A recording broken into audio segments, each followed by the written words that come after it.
ಏನು ಭಾರತೀಯ ಜನತಾ ಪಕ್ಷದಲ್ಲಿ ಅತಿ ಚಿಕ್ಕ ವಯಸ್ಸಿಂದ ಕೂಡ ಅಂದರೆ 21 ವರ್ಷ ವಯಸ್ಸಲ್ಲೂ ಕೂಡ ಲಾಲ್ ಕೃಷ್ಣ ಅದ್ವಾನಿಯವರ ರಾಮ ರಥಯಾತ್ರೆ ಮೂಲಕ ರಾಜಕೀಯ ರಂಗ ಪ್ರವೇಶ ಮಾಡಿರುವಂಥ ನಾವು ಮಧ್ಯದಲ್ಲಿ ಆಗಿರೋ ಎಲ್ಲ ಘಟನೆಗಳು ಕೂಡ ತಮಗೆಲ್ಲ ಗೊತ್ತಿದೆ. ಹೆಚ್ಚಾಗಿ ನಾನು ಈ ಸಂದರ್ಭದಲ್ಲಿ ಹೆಚ್ಚಿನ ವಿವರಗಳು ಹೇಳೋದಕ್ಕಿಂತ ಕೂಡ ನಾಳೆ ನಾನು ಮಾತಾಡ್ತೀನಿ. ಭಾರತೀಯ ಜನತಾ ಪಕ್ಷದ ಎಲ್ಲ ಹಿರಿಯ ನಾಯಕರುಗಳಿಂದ ಪಕ್ಷಕ್ಕೆ ಆಗಬೇಕು ಅನ್ನುವಂಥ ಒಂದು ವಿಚಾರದಲ್ಲಿ ಏನೊಂದು ತಾಯಿ ಸಮಾನವಾಗಿರುವಂಥ ಭಾರತೀಯ ಜನತಾ ಪಕ್ಷಕ್ಕೆ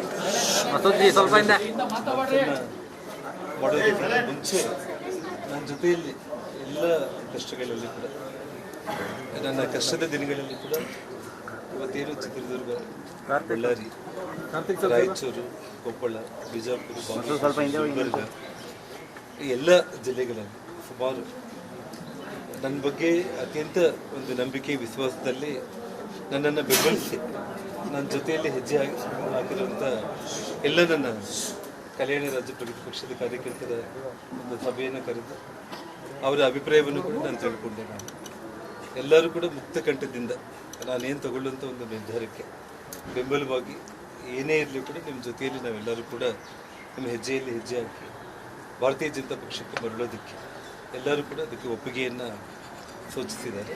ನಾಳೆ ಬೆಳಿಗ್ಗೆ ಆ ಪಕ್ಷದ ನಾಯಕರುಗಳು 10 ಗಂಟೆಗೆ ಕಚೇರಿಗೆ ಬರಲಿಕ್ಕೆ ಹೇಳಿರುವುದು. ನಾಳೆ ಬೆಳಿಗ್ಗೆ 10 ಗಂಟೆಗೆ ನಮ್ಮ ರಾಜ್ಯಾಧ್ಯಕ್ಷರಾದ ಸನ್ಮಾನ್ಯ ವಿಜೇಂದ್ರ ಅವರು ಮತ್ತು ನಮ್ಮ ಪಕ್ಷದ ಉಸ್ತುವಾರಿಗಳು ರಾಧಾ ಮೋಹನ್ ದಾಸ್ ಅಗರ್ವಾಲ್ ಅವರು ಮತ್ತು ಸಹ ಪ್ರಭಾರಿಗಳಾಗಿರುವಂಥ ಕೊಗ್ಲೇಟಿ ಸುಧಾಕರ್ ರೆಡ್ಡಿ ಅವರು ಮತ್ತು ಎಲ್ಲ ನಾಯಕರುಗಳು ಮತ್ತು ದೆಹಲಿಯ ಎಲ್ಲ ಪ್ರಮುಖ ನಾಯಕರುಗಳ ಒಂದು ಆಹ್ವಾನದ ಮೇರೆಗೆ ನಾಳೆ ಬೆಳಿಗ್ಗೆ 10 ಗಂಟೆಗೆ ನಾನು ಭಾರತೀಯ ಜನತಾ ಪಕ್ಷದಲ್ಲಿ ಸೇರ್ಪಡೆ ಆಗ್ತೇನೆ.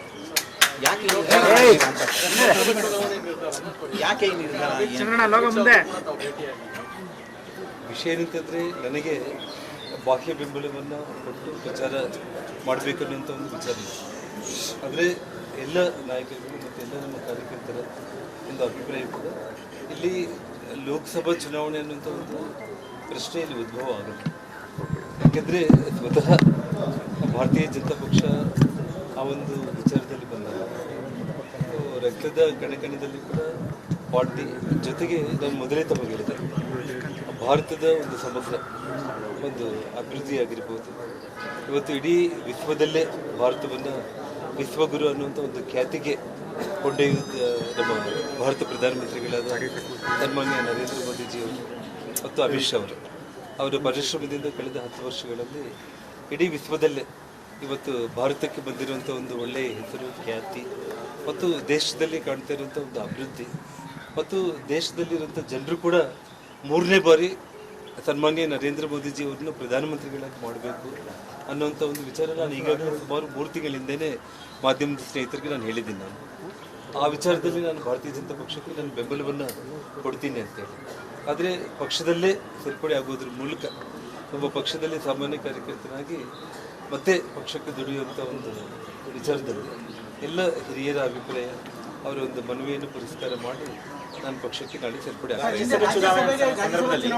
ಕಾಂಗ್ರೆಸ್ಗೆ ಬೆಂಬಲ ಬಿಜೆಪಿಗೆ ಮರಳ್ತಾ ಇದ್ದೀರಾ ನೋಡಿ. ತಾವು ಇವಾಗ ಏನು ನಾನು ಯಾರಿಗೆ ಚಲಾಯಿಸಿದ್ದೀನಿ ಅನ್ನುವಂಥ ಒಂದು ವಿಚಾರದಲ್ಲಿ ಇಲ್ಲಿ ಒಂದು ಕೋಇನ್ಸಿಡೆಂಟ್ ಅಂತಂದರೆ ಇವತ್ತು ಆನೆಗೊಂದಿ ಉತ್ಸವ 11-12 ಅವ್ರನ್ನ ಆಹ್ವಾನ ಮಾಡಿರೋಂಥ ಒಂದು ಸಂದರ್ಭ ಮತ್ತು ಮಾಧ್ಯಮಗಳಿಗೆ ರಾಜ್ಯಸಭಾ ಚುನಾವಣೆ ಮಾರನೇ ದಿನವೇ ಇದ್ದಿದ್ದಕ್ಕೆ ತಾವೆಲ್ಲರೂ ಕೂಡ ವಿಧವಾಗಿ ತಾವು ಹೇಳಿದ್ದೀರ.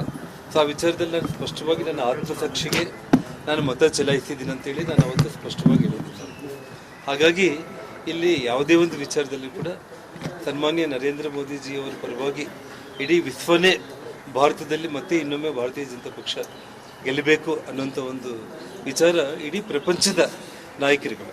ಇವತ್ತು ರಷ್ಯಾ ದೇಶದ ಅಧ್ಯಕ್ಷರಾಗಿರುವಂಥ ಪುತಿನ್ ಅವರು ಈ ಬಾರಿ ಭಾರತದಲ್ಲಿ ಸನ್ಮಾನ್ಯ ಮೋದಿಜಿಯವರೇ ಗೆಲ್ತಾರೆ, ನೀವು ಗೆದ್ದ ಮೇಲೆ ನಾನು ನಿಮ್ಮನ್ನು ನಾನು ಭೇಟಿಯಾಗ್ತೀನಿ ಅನ್ನೋಂಥ ವಿಚಾರವನ್ನು ಬಹಿರಂಗವಾಗಿ ಹೇಳಿಕೆ ಅಂತಂದರೆ ನಮ್ಮ ಕೇವಲ ಭಾರತ ಅಲ್ಲ, ಇಡೀ ವಿಶ್ವನೇ ಭಾರತೀಯ ಜನತಾ ಪಕ್ಷ ಗೆಲ್ಲಬೇಕನ್ನುವಂಥ ಒಂದು ವಿಚಾರ ಇರೋ ಟೈಮ್ನಲ್ಲಿ ರಕ್ತಗತವಾಗಿ ಮೊದಲಿಂದ ಕೂಡ ಅದೇ ವಿಚಾರಧಾರೆಗಳನ್ನೇ ಇಟ್ಕೊಂಡು ಬೆಳೆದಿರುವಂಥ ನಾನು. ಸೊ ಸನ್ಮಾನ್ಯ ಪ್ರಧಾನಮಂತ್ರಿಗಳಾದ ನರೇಂದ್ರ ಮೋದಿ ಅವರು ಇನ್ನೊಮ್ಮೆ ಪ್ರಧಾನಮಂತ್ರಿ ಈ ದೇಶದಲ್ಲಿ ಅವರು ಆಗಬೇಕು ಅಂತೇಳಿ ಇವತ್ತೇನು ಇಡೀ ನಮ್ಮ ಭಾರತ ರಾಷ್ಟ್ರದ ಜನರ ಬಯಕೆ ಇದೆಯೋ, ಹಾಗಾಗಿ ಮತ್ತೊಮ್ಮೆ ಮೋದಿಜಿಯವರು ಪ್ರಧಾನಮಂತ್ರಿ ಆಗಬೇಕು ಅನ್ನುವಂಥ ವಿಚಾರದಲ್ಲಿ ನಾನು ಈ ನಿರ್ಧಾರ ತಗೊಂಡಿದ್ದೆ.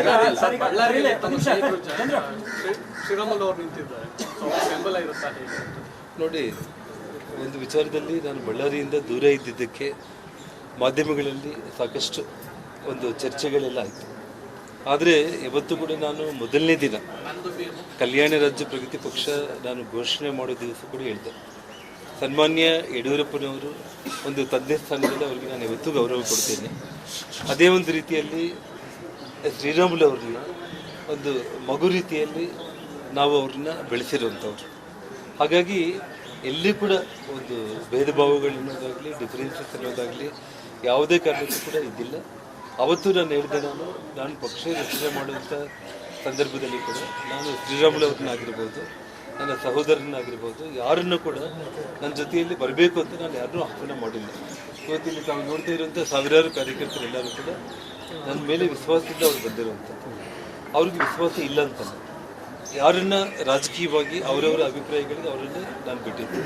ಹಾಗಾಗಿ ಇವತ್ತು ಮತ್ತೆ ನಾನು ಮರಳಿ ಇವತ್ತು ತಾಯಿ ಭಾರತೀಯ ಜನತಾ ಪಕ್ಷದ ಮಡಿಲಿಗೆ ನಾನು ಇವತ್ತೇನು ಸೇರ್ಕೊಳ್ತಾ ಎಲ್ಲರೂ ಒಟ್ಟಾಗಿ ಒಗ್ಗಟ್ಟಾಗಿ ಸನ್ಮಾನ್ಯ ನರೇಂದ್ರ ಮೋದಿಜಿಯವರು ಪ್ರಧಾನಮಂತ್ರಿ ಆಗೋದಕ್ಕೆ ಎಲ್ಲ ರೀತಿಯಲ್ಲೂ ಕೂಡ ನಾನು ಶ್ರಮ ಪಡ್ತೇನೆ.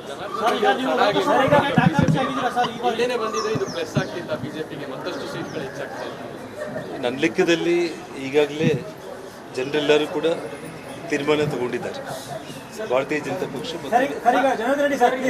ಈಗ ನೀವು ಆರಂಭದಲ್ಲಿ ಬಿಜೆಪಿಯನ್ನು ಸೇರಬೇಕು ಅಂತ ಹೇಳಿದ್ರಿ, ನಾನು ಮರ್ಜಿ ಮಾಡ್ತೀನಿ ಅಂತ ಹೇಳಿದ್ರಿ ಮಂಡ್ಯದ ಗಲಾಟೆಯ ಸಂದರ್ಭದಲ್ಲಿ. ಆದರೆ ಹೈಕಮಾಂಡ್ ನಿಮಗೆ ತಗೊಳ್ಳೋದಕ್ಕೆ ಮನಸ್ಸನ್ನ ಮಾಡಿರಲಿಲ್ಲ, ಆ ಕಾರಣಕ್ಕೆ ಇಷ್ಟು ದಿನ ತಡವಾಯಿತು. ಆ ಕಾರಣಕ್ಕೆ ನೀವು ಕಾಂಗ್ರೆಸ್ ಸಪೋರ್ಟ್ ಮಾಡಿದ್ರಿ. ಮಂಡ್ಯದಲ್ಲಿ ನಾನು ಹೇಳಿದ್ದು ಕ್ಲಿಪ್ ಏನಾದರೂ ಈಗಲೇ ತೋರಿಸಿದ್ರೆ ನಾನು ಅಲ್ಲ ಸರ್, ನೀವು ಹೇಳಿದ್ರಿ ಮರ್ಜಿ ಮಾಡ್ತೀವಿ ಅಂತ ಹೇಳಿದ್ರಿ ಅವತ್ತು ಮಂಡ್ಯದಲ್ಲಿ. ತಾವು ಆ ರೀತಿ ತಪ್ಪು ಹೇಳಿಕೆ ತಾವು ಕೊಡಬೇಡಿ. ನೀವು ಕಾಂಗ್ರೆಸ್ ಸಪೋರ್ಟ್ ಮಾಡಿದ್ರಿ ಅವತ್ತು ಅಂತೇಳಿ ನೀವೇ ಊಹಿಸ್ಕೊಳ್ತಾ ಇದ್ದೀರಿ. ಬಿಜೆಪಿ ಬಿಟ್ಟೋದವರು ವಾಪಸ್ ಬಿಜೆಪಿ ಬರ್ತಾ ಇದ್ದೀರಾ? ಈ ಹಂತದಲ್ಲಿ ತುಂಬಾ ಜನ ಈಶ್ವರಪ್ಪ ನಾಳೆ ನಾನು ಈ ವಿಷಯ ನಾನು ಏನೇ ಇದ್ರೂ ಕೂಡ ನಾಳೆ ಮಾತಾಡ್ತೀನಿ. ಇಷ್ಟಕ್ಕೆ ಸೀಮಿತ. ನಮಸ್ಕಾರ, ಕರ್ನಾಟಕ ಪ್ರೈಮ್ ಟೈಮ್ಗೆ ಸ್ವಾಗತ. ನಾನು ಜಯಪ್ರಕಾಶ್ ಶೆಟ್ಟಿ. ಇಡೀ ಕರ್ನಾಡು ಇವತ್ತು ರೆಬೆಲ್ ಆಗಿ ನಿಂತಿದೆ. ಈ ಹಗರಣಗಳನ್ನು ಸದನದಲ್ಲಿ ಪ್ರಸ್ತಾಪ ಮಾಡಲು ಕೂಡ ಕಾಂಗ್ರೆಸ್ ಹಿಂದೇಟು ಹಾಕಿದ್ದೇಕೆ? ನಿಮ್ಗೆ ಸಂಬಳ ಅದಕ್ಕೆ, ನಿಮಗೆ ವಾಹನ ಅದಕ್ಕೆ, ನಿಮಗೆ ವೆಪನ್ ಅದಕ್ಕೆ, ನೀವು ಅದನ್ನು ಸೆರೆ ಹಿಡಬೇಕಾಗಿದೆ. ನೀವು ವಿದ್ಯುತ್ ಬರ ಇದೆ ಅಂತ ಹೇಳ್ತಾ ಇದ್ದೀರಿ, ಎಲ್ಲಿ ಬರ ಇದೆ ನೀವು ಹೇಳಬೇಕು. ಪಾಕಿಸ್ತಾನ್ ಆಕ್ಯುಪೈಡ್ ಕಾಶ್ಮೀರ್ ಅದು ಎಂದೆಂದಿಗೂ ನಮ್ಮದು. 40 ಮೆಷಿನ್ಗಳು ತಂದಿತ್ತು ನೋಟ್ ಎಣಿಸುವುದಕ್ಕೆ, ಅದೇ ಹಾಳಾಯಿತು. ಮಥುರಾದ ಗಲಾಟೆ ಇದೆಯಲ್ಲ, ಅದು ಸ್ಥಳೀಯವಾಗಿ ಕೂತು ಪರಿಹರಿಸಬಹುದಾದಂಥ ಕಾನೂನಿದೆ. ಗ್ಯಾರಂಟಿ ಯೋಜನೆಯಿಂದ ನಷ್ಟ ಆಗಿದೆ, ಲಾಭ ಆಗಿದೆ, ದಯವಿಟ್ಟು ಹೇಳಿ. Dawood Ibrahim most wanted criminal ಯಾವಾಗಾದ ಅಂದರೆ ಇಲ್ಲಿ ತನಕ ಭಾರತ ದೇಶದಲ್ಲಿ ಓರ್ವ ದಲಿತ ಪ್ರಧಾನಿಯಾದಂಥ ಇತಿಹಾಸವೇ ಇಲ್ಲ. ರಿಪಬ್ಲಿಕ್ ವರ್ಲ್ಡ್ ಆಪ್ ಇದು ಕೇವಲ ಅಪ್ಲಿಕೇಶನ್ ಅಲ್ಲ, ಸಮಗ್ರ ಸುದ್ದಿಗಳ ಸಂಪರ್ಕ ಮಾರ್ಗಕ್ಕೆ ಕ್ರಾಂತಿಕಾರಿ ಬದಲಾವಣೆ. ರಿಪಬ್ಲಿಕ್ ವರ್ಲ್ಡ್ ಆಪ್ ಕೇವಲ ಸುದ್ದಿ ಅಪ್ಲಿಕೇಶನ್ ಅನ್ನ ಪರಿಚಯ ಮಾಡ್ತಾ ಇಲ್ಲ, ಬದಲಾಗಿ ಡಿಜಿಟಲ್ ಸುದ್ದಿ ಬಳಕೆಯ ಹೊಸ ಯುಗಕ್ಕೆ ನಾಂದಿ ಹಾಡ್ತಾ ಇದೆ. ಇದೊಂದು ಬ್ರೇಕಿಂಗ್ ನ್ಯೂಸ್, ಪ್ರಭಾವಶಾಲಿ ಕಾರ್ಯಕ್ರಮಗಳಿಗೆ ಗಟ್ಟಿಯಾದ ವೇದಿಕೆ. ರಿಪಬ್ಲಿಕ್ ವರ್ಲ್ಡ್ ಅಪ್ಲಿಕೇಶನ್ ಈಗ ಲೈವ್ ಆಗಿದೆ. ಗೂಗಲ್ ಪ್ಲೇ ಸ್ಟೋರ್ ಮತ್ತು ಆಪಲ್ ಆಪ್ ಸ್ಟೋರ್ ಎರಡರಲ್ಲೂ ಲಭ್ಯವಿದೆ. ಈಗಲೇ ಡೌನ್ಲೋಡ್ ಮಾಡಿ.